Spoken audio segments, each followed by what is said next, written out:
जहां पर पहुंचकर ये सिद्ध जो है ना वो संत बन जाता है और वो इच्छा मृत्यु को प्राप्त हो जाता है। नाद के साथ जुड़े हुए ही साधक को लगता है कि नींद में चला गया, वो नींद नहीं है, वो समाधि है। आंखें बंद करके टिक जाना होता है, तो उसके सामने एक चेहरा आता है। तो किसका बाद चेहरा? में ये वननेस कब आती है? तो समाधि जी के आगे क्या होता है?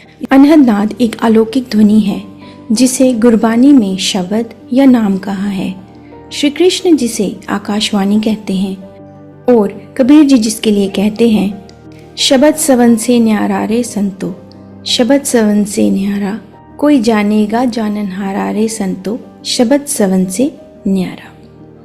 अगर आप भी इंटरेस्टेड हैं अनहद नाद, समाधि और वननेस में, तो आज का पॉडकास्ट आपके लिए है। इसके लिए हमने इनवाइट किया है बाबा भाग सिंह शाह जी को। प्रणाम बाबा जी, welcome to a sense of spirituality. जी, दाता भला करे। बाबा जी, अनहद नाद क्या है और कैसे शुरू होता है? अनहद नाद जो है ना, वो आत्मा को परमात्मा से मिलाने का साधन है। और ये शुरू होता है सिमरन करने से। सिमरन परमात्मा के किसी नाम को याद करने से अंतर में बस जाता है, उसको अजप अजप कहते हैं।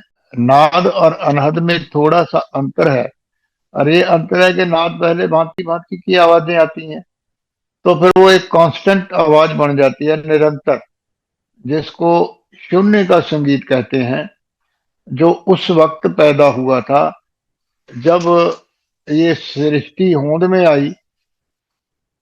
तो कहते हैं उस वक्त जो है एक धमाका हुआ, यानी जो परम तत्व परमात्मा था वो सुन समाधि में था। तो उसके बाद जो धमाके के बाद आवाज बची, सुन की आवाज बची, वो अनहद है। जो संगीत सीखने जाते हैं तो सबसे पहला जो लेसन होता है उसमें ये कहा जाता है, नाद दो प्रकार का है, एक आहत और एक अनाहत। आहत वो है जो दो चीजों के टकराने से पैदा होता है, अनाहत वो जो किसी के टकराने से पैदा नहीं होता लेकिन होता है। और जी वही साधक जब अंतर में ऊपर की अवस्था को प्राप्त करता है तो वो अनहद जो है ना, वो बन जाता है। और अनहद से ही ये जो हमारे शरीर के भीतरी द्वारे हैं ना, या केंद्र हैं, वो एक्टिवेट होना शुरू हो जाते हैं। जी बाबा जी, जी जिनको नहीं सुनाई देता अनहद नाद, तो क्या उनको जी, आत्मा का साक्षात्कार नहीं होता? अनहद नाद जो इस रास्ते पे चलेगा उसको सुनाई देगा ही देगा।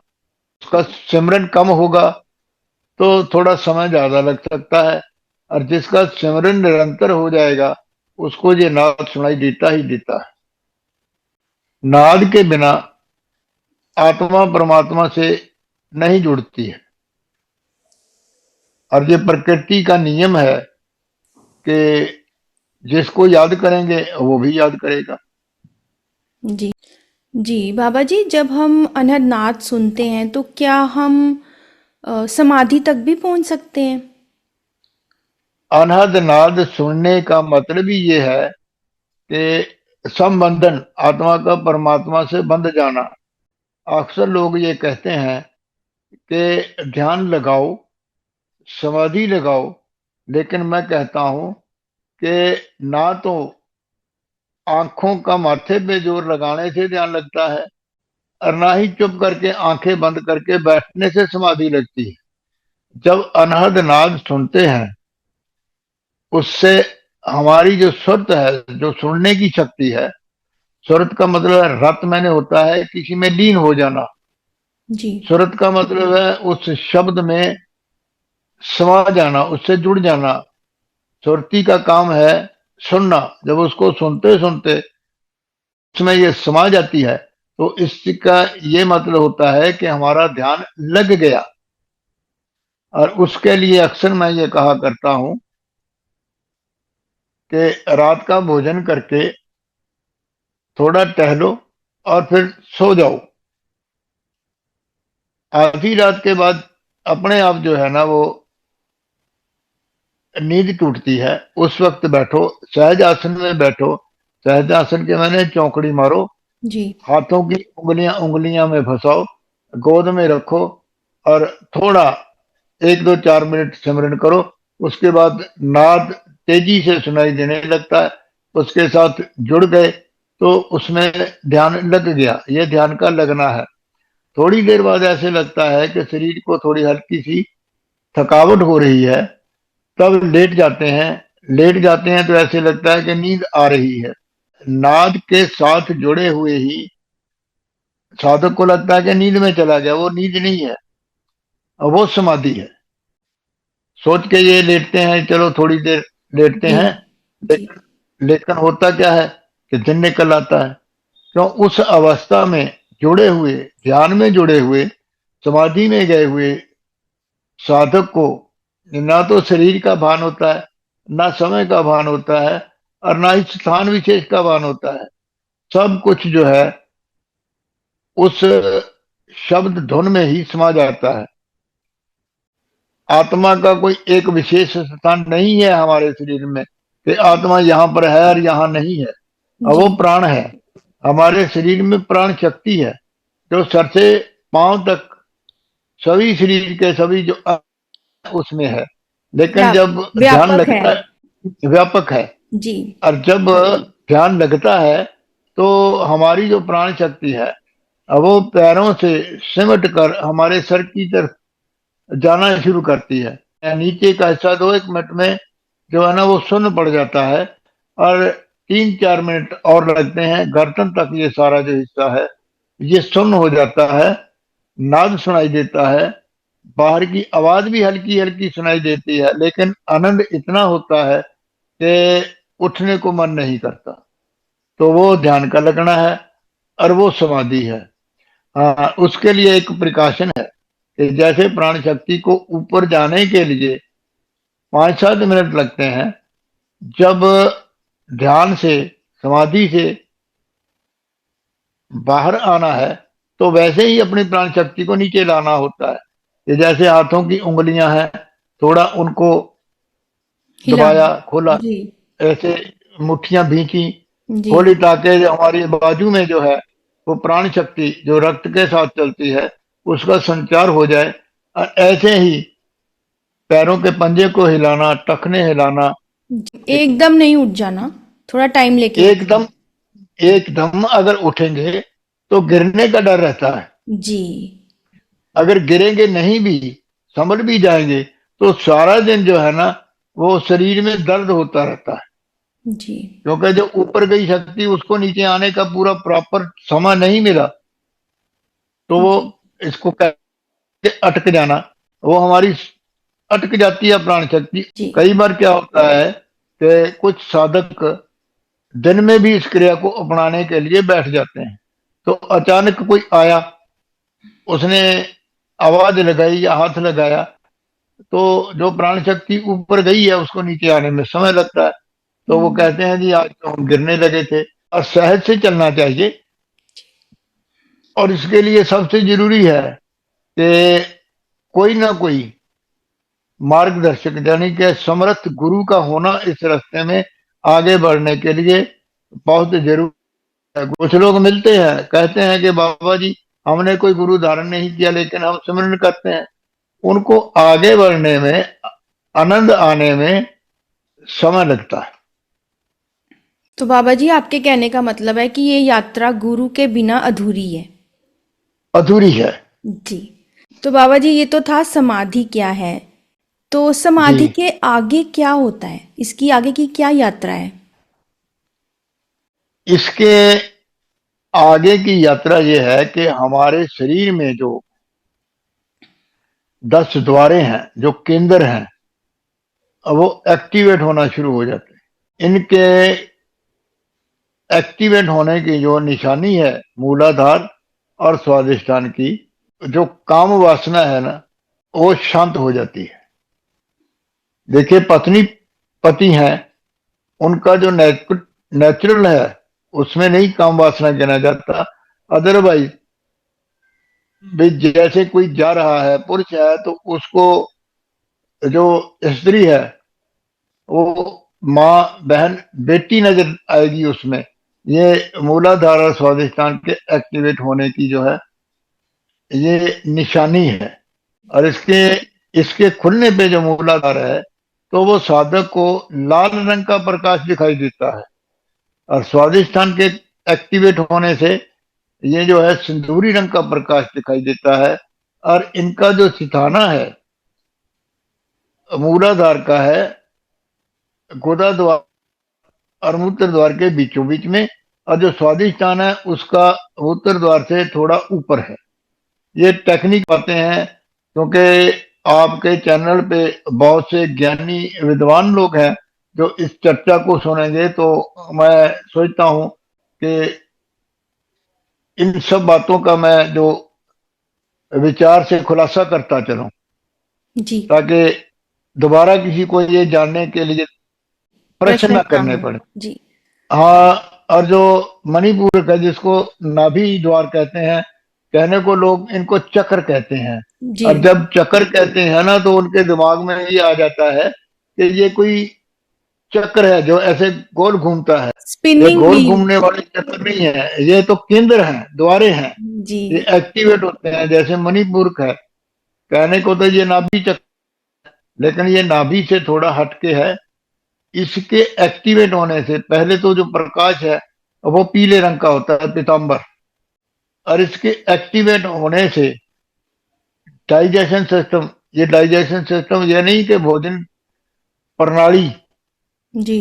ये बातों की डाइजेशन सिस्टम है। जैसे किसी को किसी ने कोई भेद की बात बता दी, तो कुछ तो ऐसे होते हैं ना जीव जिनको पचता नहीं है, उसी वक्त बता देते।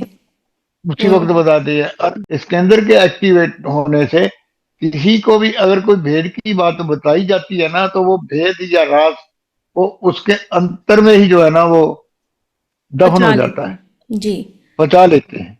जी। और उसके बाद आता है हृदय चक्र, और जिसको अनाहत कहते हैं। अनाहत जैसे मैंने कहा ना कि जिसको कोई बजाना नहीं है लेकिन बज रहा है, देखो हार्ट बीट हो रही है, जी। बिल्कुल एकांत और शांत हम लेटे हुए हैं। जी। हमें अपने ही ध्वनि में, खून की रगों में जो चल रहा है, हार्ट बीट जो हो रही है वो खुद सुनाई देती है। जी।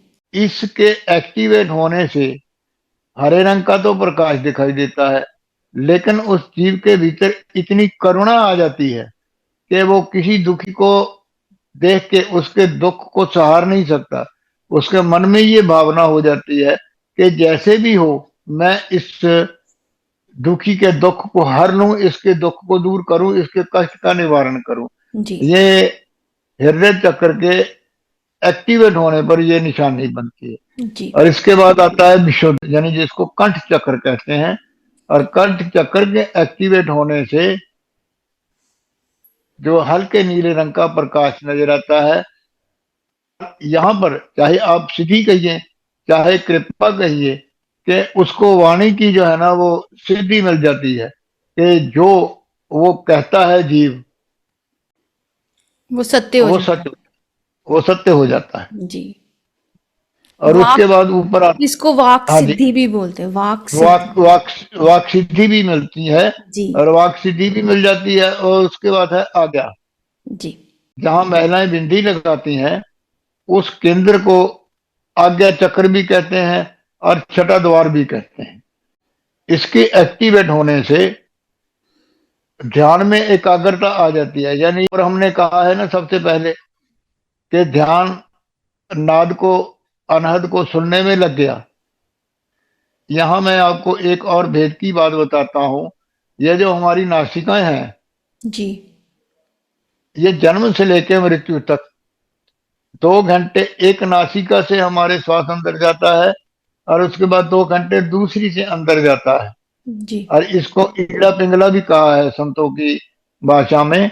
और ये जो श्वास हम बिल्कुल धीरे से खींचेंगे, बिल्कुल आहिस्ता से, तो इसका जो ऊपर जाके टकराव है ना, वो हमारे सातवें केंद्र पे होता है। यानी जहां ससुराल। महिलाएं महिलाएं सिंदूर लगाती हैं, उस द्वार को सहस्त्रार कहते हैं। ये जी। वहां पे टकराता है। और जब ये बदलता है ना, तो ये नाक की जड़ में हल्की सी एक खड़क सी होती है कि एक वाल जो है ना, इधर वाला चल रहा है, तो ये बंद हो गया, इधर वाला खुल गया। ये बहुत बारीक सी बातें हैं। एक दिन दो दिन में अगर आप चेक करेंगे ना अपने आप को, जी। तो आपको मालूम पड़ जाएगा कि इस वक्त आपका दायां सुर चल रहा है या बायां सुर चल रहा है। और ये जहां जाके ऊपर सहस्त्रार पे टकराते हैं, अनहद चल रहा है। हमारी जो रीढ़ की हड्डी है, जिसको मेरुदंड भी कहते हैं, वहां नीचे से जो है ना एक सरसराहट सरसराहट ऊपर को जाना शुरू हो जाती है, क्योंकि इसके भीतर जो है वो सुषुम्ना नाड़ी है। जी।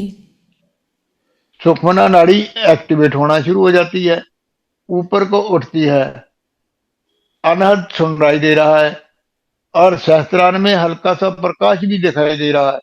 तो साधक क्या करता है, उतावलापन आ जाता है उसमें कि ये जो पीछे से आ रही है, मैं सुखमणा को ऊपर खींचूं, क्योंकि हाँ। यूट्यूब तो भरा पड़ा है, जी। ऐसी इंफॉर्मेशन। बातों से भरा पड़ा, इंफॉर्मेशन में भरा पड़ा है। जी। तो उसको होता है, हाँ यार ये मेरी सुखमणा एक्टिवेट हो रही है, तो मैं थोड़ा इसके ऊपर फोकस करूं, इसको खींचूं ऊपर, तो जी। वो वो प्रकाश चला जाता है।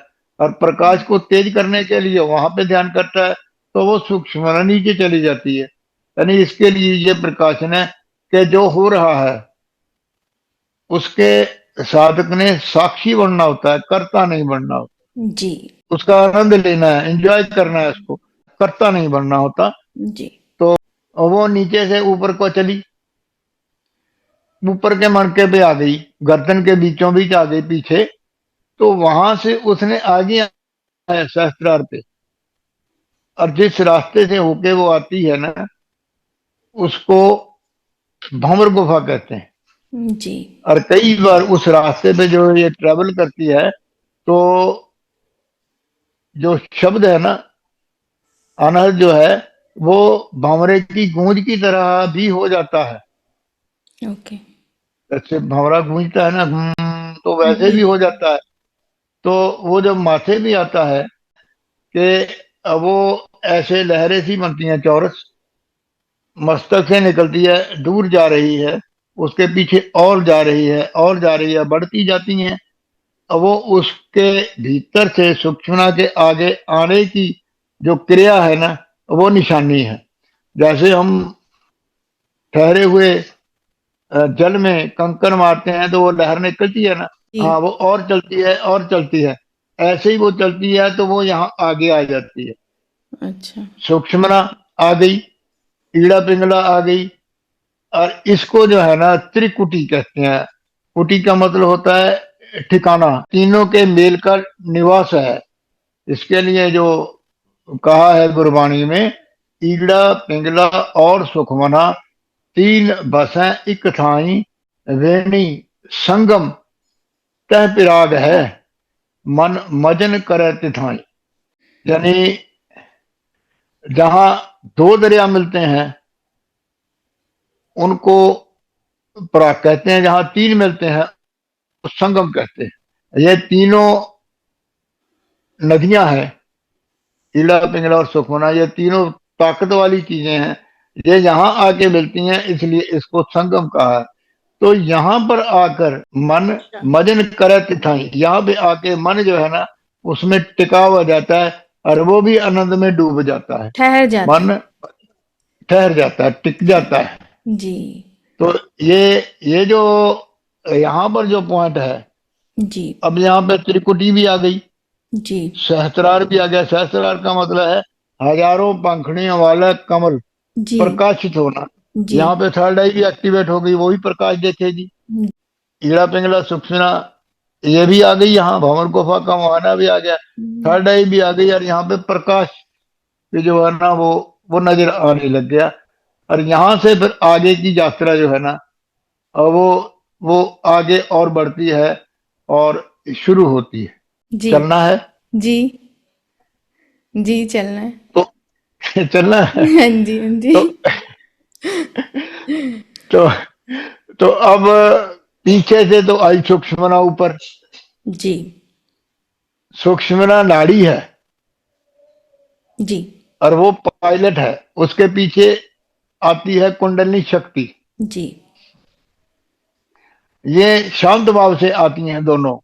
उसने सुषुम्ना ने पायलट की तरह उसका रास्ता बना दिया और कुंडलिनी शक्ति उसी रास्ते से ऊपर आ है। जी। और ऊपर आके वहां गर्दन के पिछले हिस्से में, वहां जो हमारी पीछे की तरफ बड़ी हुई हड्डी है ना, जी। उसके नीचे से अपना रास्ता बना के उस हड्डी के वो ऊपर जाती है। जी। और जहां वो जाती है वहां पे जो है ना, वो आठवां केंद्र है। उस आठवां केंद्र है उसका ये। नाम। बस वो आठवां ही है, उसका नाम नहीं है। अच्छा, ठीक है, ओके। कह देते हैं नाम अलग अलग संतों ने मतों ने इनके आगे रखे हैं। और वो इन द्वारों को इनको आगे से पीछे की लेके जाते हैं, लेकिन वास्तव में ये पीछे की तरफ है। देखो, जिन लोगों ने मेरे चैनल पे लाइव चैट में सुना है, तो वहां पे दो साधक ऐसे हैं जिनका ये आठवां जो केंद्र है ना एक्टिवेट हुआ है। जी। उनमें से दो भाई और दो बहनें थे। एक भाई तो उसको पचा गया, लेकिन वो दूसरे उसको पचा नहीं पाए।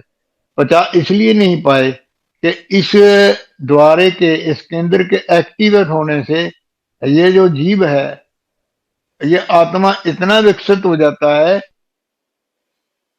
कि ये परमात्मा की बगल में पहुंचा हुआ हो जाता है।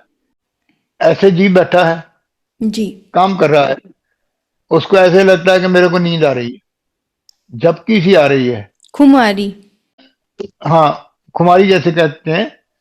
उस वक्त उसको जैसे है वैसे ही आंखें बंद करके टिक जाना होता है। तो उसके सामने एक चेहरा आता है, हम्म। और वो चेहरा आने के बाद उसकी जो नींद है ना, वो टूट जाती है। ये कुछ सेकंडों का काम होता है, मिनट सेकंड का काम होता है ये। तो किसका बाद चेहरा? में किसी का भी, ओके। कुछ जीव ऐसे होते हैं जो साधक नहीं होते, लेकिन परमात्मा के पास फरियाद करने वाले होते हैं। विश्वास होता है उनको कि परमात्मा है और मेरी बात को सुनता है, सबकी बात को सुनता है। वो परमात्मा से अपनी कोई जिज्ञासा, अपना कोई सवाल वो परमात्मा को कहते हैं, और उसका चेहरा उस आठवें जागृत हुए केंद्र वाले को नजर आता है। और बाद में चाहे वो चल के उसके पास जाए, चाहे वो शख्स जो है, स्त्री पुरुष कोई भी हो सकता है, अब वो उसके पास आए। जब वो उसके पास आएगा तो उसको मालूम पड़ जाएगा कि परमात्मा ने मेरे को यही दिखाया था, और इसका कोई सवाल है या कोई प्रॉब्लम है जो इसने परमात्मा से मांगी है सहायता। तो वो उसको पूछता है कि भाई, तूने परमात्मा से कुछ कहा है, कुछ मांगा है? तो आठवें केंद्र के विकसित हुए हुए यहाँ पर वो साधक नहीं है, वो सिद्ध हो गया है। जी। तो उसके मुंह से उसका जवाब निकलता है, हाँ, जो तूने परमात्मा से मांगा अब वो तेरे को परमात्मा ने दिया। जी। ये ये आठवें के विकसित होने की निशान। और ये यानी लाखों अगर साधक हैं तो उनमें से कोई विरला इस पर पहुंचता है। तो जी। इसके बाद आगे है नौवा। वो भी पीछे है, इसके थोड़ा ऊपर है। ओके। तो जी। जी। वहां पे जो वो सिद्ध पुरुष है ना, उसकी फरियाद पहुंचती है परमात्मा के पास और वो पूरी होती है। जी। किसी के भले के लिए अगर वो प्रार्थना करेगा, निस्वार्थ, तो निस्वार्थ। निस्वार्थ भाव से कोई प्रार्थना जी। करेगा तो जी। वो उसकी जो है ना वो पूरी होती है। जी। और इसके आगे जो ऊपर चलते हैं, वो है दसवां। दसवें का ये है, आज तक किसी संत ने, किसी ग्रंथ ने पिन पॉइंट करके नहीं बताया कि दसवां यहां पर है। जी। गुरबाणी में कबीर साहब ने, वेनी भगत ने और गुरु अमरदास जी ने इशारा किया है लेकिन एग्जैक्ट नहीं बताया। क्यों? इसलिए कि वो रास्ता है जहां पर पहुंचकर ये सिद्ध जो है ना वो संत बन जाता है और वो इच्छा मृत्यु को प्राप्त हो जाता है। देखो, अगर कोई द्वार है तो किसी कक्ष का तो होना चाहिए ना। जी। कक्ष है, कुटिया है, कमरा है, जी। तो उसके भीतर जो चला जाता है ना वो काल के दायरे से बाहर हो जाता है। तो बाबा जी, ये कबीर वननेस, साहब, वननेस क्या होती है फिर? वननेस यही होता है कि वर्ण से ही होता है आत्मा और परमात्मा का एक होना। जी, जब वो पहुंच गया, द्वार के पीछे वाले कक्ष में पहुंच गया, तो वो परमात्मा से जुड़ गया।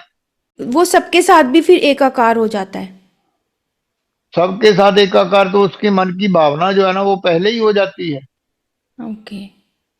जो अनहद तक पहुंच जाता है ना, तो उसमें ये भावना बन जाती है कि जैसे परमात्मा को दो प्रकार से माना और उपासना किया जाता है। एक तो साकार है और एक निराकार है।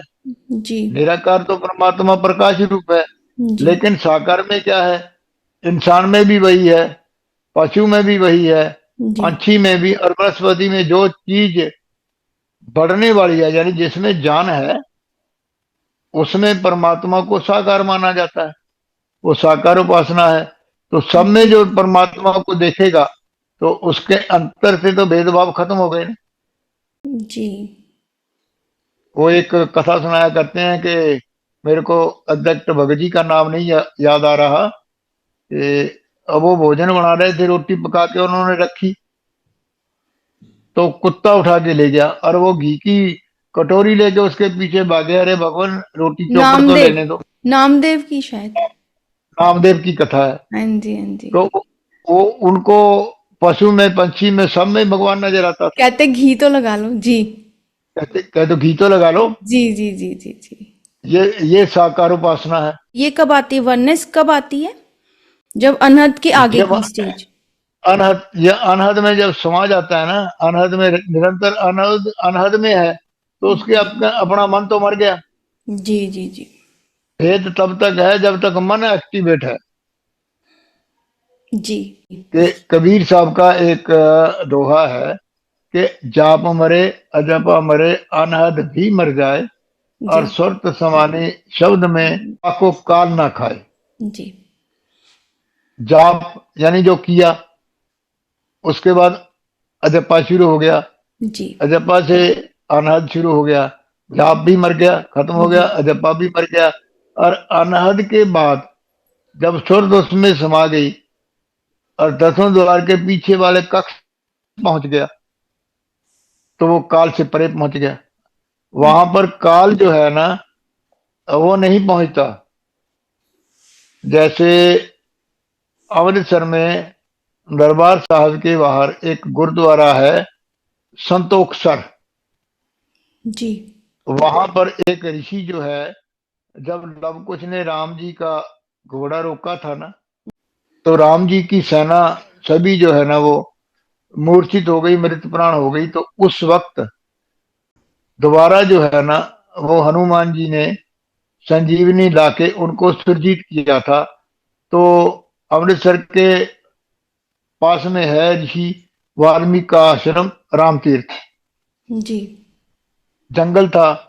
तो जहाँ दरबार साहब अमृतसर में दुखभंजनी बेरी है, उसकी जड़ में वो संजीवनी दवाई थी। और वो जो सरोवर है वो बहुत छोटा, उसमें वो संजीवनी बूटी घोल के सबको पिलाई गई थी। तो उसका संदेश देने के लिए वहां पास ही में ऋषियों ने एक ऋषि को बिठाया था। तो उस गुरु घर का नाम है संतोखसर। यानी उस वक्त का बैठा हुआ गुरु रामदास जी के समय में आके तो ऐसी लीला हुई कि उस सरोवर का, तो जो बीबी रजनी की कथा सुनते हैं ना, जी। उससे जाहिर हुआ। लेकिन उसकी कंफर्मेशन जो है, वो जो संतोख सर में ऋषि बैठा था उसके निकलने से हुए।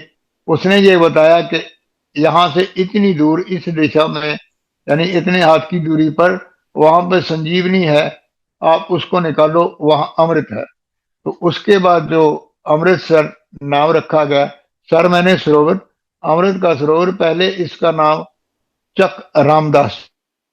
जी। तो जी। वो काल से परे था। जी। जब वो गुरु रामदास जी उसके सामने आए तो उसने पूछा कि कौन युग, बताया कि कल युग। उसने पूछा कौन अवतार, तब उन्होंने बताया कि गुरु नानक चौथे जामे में। तो उसने ये भेद बताया। तो फिर कहा कि मेरे को ऋषियों ने ये भेद बताने के लिए यहाँ बिठाया था, अब मैं जाता हूँ। यानी वो 10वें द्वार के पीछे वाले कक्ष में स्थिर था, हजारों वर्ष से बैठा हुआ। जी। जब उसका काम हो गया तो वो उसने अपना शरीर त्याग दिया। तो गुरु साहब ने जी। उसका ऋषि परंपरा अनुसार जो है ना, उसका अंतिम जो संस्कार होता है वो किया।